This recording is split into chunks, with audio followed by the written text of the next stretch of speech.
Kumakain ng Team 7 at Team 10 sa Lightning Burger. Kinuwento ni Chocho na habang nasa lupain ng tubig ang Team 7, napili si Shikadai sa mission kasama ang ibang team, kaya sila ni Inojin ay tambay mode lang. Naisip ni Boruto at Sarada na apektado rin ang reputasyon ni Shikadai sa galaw ng buong team niya. Nag-alala sina Inojin at Chocho na baka sila ang pabigat kay Shikadai at mas bagay daw ito sa mas maraming malupit at veteranong ninja. Dumating si Suikakon Onji at nagbigay ng mission. Hulihin ang nawawalang ninja ng Kumo na si Jingo Kamana. Ayon sa barrier team ng Konoha, nagtatago raw ito sa loob ng village at bumibili ng kung ano-anong armas. Si Chocho at Inojin ang pinapunta sa mission na ito, sila lang dalawa, dahil si Shikadai ay may ibang mission kasama ang ibang ninja para habulin ang mga magnanakaw na target ang secret data ng scientific ninja tools. Nakita ni na Chocho at Inojin si Jingo na bumibili sa ninja tools roll at sinundan siya sa isang eskinita. Nahuli nila siya agad at hindi sila humanga sa galaw niya. Habang check ang gamit ni Jingo, puro sangkap lang ang nakita nila. Ipinaliwanag ni Jingo na pang-ramen lang ang mga iyon. Dumating si Kohan Yamanaka at humingi ng paumanhin. Totoo na dati siyang missing nin, pero pinatawad na siya ng village niya at luma na ang record ng barrier team. May-ari na pala siya ng ramen shop at kutsilyo sa kusina lang ang binili niya. Nagutom si Chocho at inalok sila ni Jingo na tikman ng ramen niya. Samantala, hinahabol ng team ni Shikadai ang mga magnanakaw ng ninja tech data. Nagkabanggaan ang mga magnanakaw at si Jingo at napaghalo ang ninakaw na data sa isang lalagyan ng pampalasa. Pagdating sa ramen shop, sinabi ni Jingo na may darating na ramen critic kinabukasan kaya gusto niyang gumawa ng bagong recipe para sumikat ang shop niya. Kaso wala siyang tiwala sa sarili niya.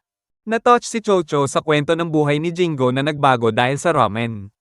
Kaya nag-alok sina Chocho at Inojin na tumulong bilang sorry sa maling huli sa kanya. Sa taguan ng mga magnanakaw, napansin nilang napunta ang data kay Jingo. Tinulungan ni na Chocho at Inojin si Jingo maghanap ng kakaibang sangkap gamit ang ninja skills at pinunari nila ang luto niya. Masarap ang ramen, pero parang may kulang pa. Sa gabi, bumalik si Jingo sa shop dahil naiwan niya ang wallet niya. Doon siya inatake ng mga magnanakaw para kunin ang memory card na may data. Nahiram pala ni Chocho dahil akala niya pampalasa iyon para sa chips niya. Naramdaman ni Inojin na may mali at nakita nila ang gulong-gulong shop. Gumuhit siya ng mga ibon para sundan si Jingo. Nahanap ng team ni Shikadai ang taguan ng mga magnanakaw at nakilala niya si Jingo. Napansin niya ang mga ibon ni Inojin at nagpadala ng mensahe para sabihin ang lokasyon. Hiningi ng mga magnanakaw ang data pero walang alam si Jingo. Dumating ang mga ninja ng Konoha at tinalo ang mga magnanakaw. Pinabilis ni Chocho si Jingo na tapusin ang ramen niya. Naghinala si Shikadai dahil hindi nakuha ang data mula sa mga magnanakaw. Pumunta siya sa ramen shop at doon nakita ang nawawalang data ng lagyan ni Chocho ng pampalasa ang ramen niya. Habang nagkukwento si Shikadai tungkol sa teamwork, nakuha ni Jingo ang ideya para ayusin ang recipe niya gamit ang flavored chips na kinakain ni Chocho. Nagustuhan ng Team 10 ang ramen. Kalaunan, kumain ng Team 7 at Team 10 sa ramen shop ni Jingo. Pero sobrang haba na ng pila dahil sumikat ito sa magandang review ng ramen critic. Dumating si Konohamaru sa opisina ng Hokage para magbigay ng report ng mission. Naabutan niya si Naruto na nag-iisip kung tatanggapin ba niya ang imbitasyon na maging guest sa pelikula ni Kage Masa. Nanalo kasi si Himawari ng trip sa Hot Springs sa raffle kaya gusto ni Naruto mag-live para makasama ang pamilya. Pinatandaan ni Shikamaru na kailangan talaga si Naruto dahil may Rasengan sa pinakalas na laban ng movie. Kinabahan si Naruto na magsabi kay Himawari na hindi siya makakasama. Baka kasi i-block na naman ang mga tenketsu niya. Nag-volunteer si Konohamaru na siya na lang ang pumalit kay Naruto dahil marunong din siya ng Rasengan. Sinabihan niya si Naruto na mag-enjoy na lang sa bakasyon. Dumating si Konohamaru sa studio at nagpakilala sa staff. Nakilala rin niya ang aktor ni Kage Masa na si Gong Oro Kamakura na may sakit ang likod at tapos na sa shooting sa araw na iyon. Sabi ni Gong Oro hindi na siya i-attend ng meeting kinabukasan. Binigyan si Konohamaru ng script at agad siyang pinapunta sa eksena. Kahit kaya niyang mag-transform bilang Naruto, ginuhitan lang siya ng bigete ng makeup team. Nag-shoot siya sa harap ng green screen. Akala niya palpak ang linya niya pero chill lang ang staff. Nainis din siya sa actor na gumanap bilang Shikamaru dahil sobrang hindi kamukha. Pinanood ni Konohamaru ang inayos na eksena na may effects na at pakiramdam niya parang assembly line lang ang shooting. Sang-ayon ng assistant director at kinuwento kung paano dati mag-shoot ang director na siyang dahilan kung bakit pumasok siya sa movie world. Pero simula nung dumating ang bagong producer, puro CG na at hindi na umaasa sa galing ng tao sa set. Sinabi ni Konohamaru na gusto niyang ipakita kung gaano ka si Naruto sa laban kinabukasan. Itinago ng assistant director ang susi ng studio kaya napilitan silang mag-shoot sa labas. Tinulungan sila ni Konohamaru sa pagsasara ng ilang tindahan. Dahil dito, mas sineryoso ng lahat ang trabaho. Galit na galit ang producer dahil nag-shoot sila ng walang palm at sinibak niya ang lahat maliban sa main actors. Naginuman ang grupo at nakiusap ang director kay Konohamaru na tiisin muna at bumalik sa shooting para kay Gong Oro. Kinabukasan, nakita ni Konohamaru ang assistant director na hostage sa isang bangko. Tumulong siya pero lalong gamulo nang mabanggit niya ang pamilya ng hostage taker na pala ang mga kriminal na inatake niya kanina. Pinanood ito ng director at naisip niyang parang eksena sa pelikula. Dumating ang buong staff matapos makita sa TV ang nangyari at nagkaisa silang i-film ito. Hiniram nila ang kamera ng news crew. Dumating si Gong Oro at nakita ang director na kinukuha ang kamera. Nagbanta ang kriminal na sa isabog ang lugar gamit ang explosive tag. Biglang lumitaw si Gong Oro bilang cage masa at na-distract ang kriminal. Sinubukan ni Konohamaru putulin ang tag pero sira ang kanay niya. Nasapak ni Gong Oro ang kriminal kahit sumakit ang likod niya. Pero na-activate pa rin ang tag. Nag-isip si Konohamaru paano tatakas habang pasan sina Gong Oro at assistant director na parehong sugatan. Pinatandaan siya ni Gong Oro na Hokage ang role niya. Ginamit ni Konohamaru ang Rasengan para pigilan ang pagsabog. Naalala ng director ang mga unang Cage Masa movie na walang budget at gamit at sinabi niyang pinaalala iyon ni Konohamaru. Humanga ang producer sa nakuha nilang footage at ibinalik sa trabaho ang lahat dahil na-touch ang mga sponsor. Pinagawa pa ng director ang extra flashy ending gamit ang CG at pinuri ang galing ng assistant director. Sa bahay, hinahasa ni Konohamaru ang kanay niya habang nakikinig sa magagandang balita tungkol sa pelikula. Dumating ang pamilyang Uzumaki sa isang hot springs inn para magbakasyon at chill lang. Naisip ni Boruto kung baka takot si Koaki sa multo na sinasabing gumagala sa lumang inn. Sa Konoha naman, dumating si Mirai sa opisina ng Hokage at nadatnan si Shikamaru na nilulunod sa papelworks ni Naruto. Ipinaliwanag niya na nanalo ang pamilya ni Naruto ng trip sa hot springs sa raffle. Nakilala ni Mirai ang inn dahil doon din siya dati nagstay kasama sina Guy at Kakashi, at may creepy ghost story raw yon. Napansin ni Boruto at Koaki na may hiwa ang isa sa mga estatwa sa inn. Inihatid sila ng hostess sa kwarto at kumain sila. Gusto ni Boruto maglaro ng ping-pong pero nabuisit siya dahil hirap si Koaki sa basic moves. Naglaban ang mga bata laban kina Naruto at Hinata, pero panalo ang mag-asawa dahil solid ang teamwork nila habang referee si Himawari. Kumain sila ng bonggang dinner at nag-hot springs. Naalala ni Koaki na ayaw pa niyang sumama sa trip noong una. Nagtagal sina Boruto at Koaki sa hot springs. Nagtiyaga kung sino ang huling lalabas, parang walang talo-talo. Samantala, talo si Naruto sa matching games laban kay Himawari. Nakakita si Boruto ng stamp hunt at sinama si Koaki. Habang kinokolekta nila ang mga stamp, sinusundan sila ng multo ng inn. Gets agad ni Koaki ang mga trick sa likod ng mga nakakatakot na effects at inasar si Boruto. Ang prize nila ay isang remembrance photo. Nagalit si Himawari dahil hindi siya sinama sa stamp hunt at biglang nag-activate ang Byakugan niya. Humingi ng sorry si Boruto at pinilit si Koaki na mag-sorry din. Kinuha nila ang picture. Masaya si Koaki na sumama siya sa trip at sinabi ni Naruto na pamilya na ang turing nila sa kanya. Natulog na sila pero sinusundan pa rin ng multo sina Boruto at Koaki at nagka-bad dream sila. Kinabukasan, umalis na sila sa inn. Nang makita ang na-develop na photo, may multo pala sa likod ni Boruto at Koaki. Nakilala nila ito bilang yung nasa panaginip nila. Inatasan ng Team 7 ang mission na imbestigahan ang sunod-sunod na pag-atake sa mga dating shinobi sa loob ng village.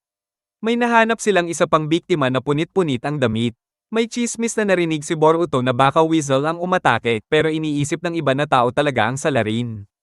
Kinabukasan, kinumpirma ng Konoha Police na ang bagong biktima ay dating shinobi mula sa ibang village na expert sa wind release. Base sa paraan ng pag-atake, mukhang iisang tao lang ang umatake sa lahat ng ex-shinobi. Iminungkahi ni Koaki na bantayan lahat ng dating shinobi na may wind release pero sabi ni Boruto sobrang dami nun. Pinatuloy ang Team 7 sa night patrols. Napansin ni Boruto at Sarada na lutang si Mitsuki. Sinabi niya na hindi pa bumabalik si Mikazuki mula nang umuwi sila galing Karegakir. Tinanong ni Koaki kung ano itsura ni Mikazuki at naisip ni Boruto na maglagay ng missing posters. Nagpahinga muna sila at pinayuhan si Mitsuki na magpahinga rin. Nagtanong-tanong si Mitsuki pero walang clue. Nakakita siya ng isang babaeng tumutugtog ng plauta. Lumapit si Mikazuki sa babae na tinatawag itong Niboshi. Nakilala ni Mikazuki si Mitsuki nang tawagin siya. Ipinaliwanag ng babae na nakita niya itong sugatan malapit sa bahay nila kaya dinala niya sa vet. Pinakain niya ito at doon na nagstay. Napansin ni Mitsuki na mas marami pang alam ang babae tungkol kay Mikazuki kaysa sa kanya at natuwa siya na malaya si Mikazuki gumala kahit saan. Sinabi rin ng babae na mula nang lumipat sila sa Konoha 1 taon na ang nakalipas.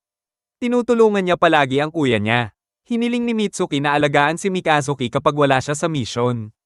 Tinawag ng kuya ng babae si Hibiki.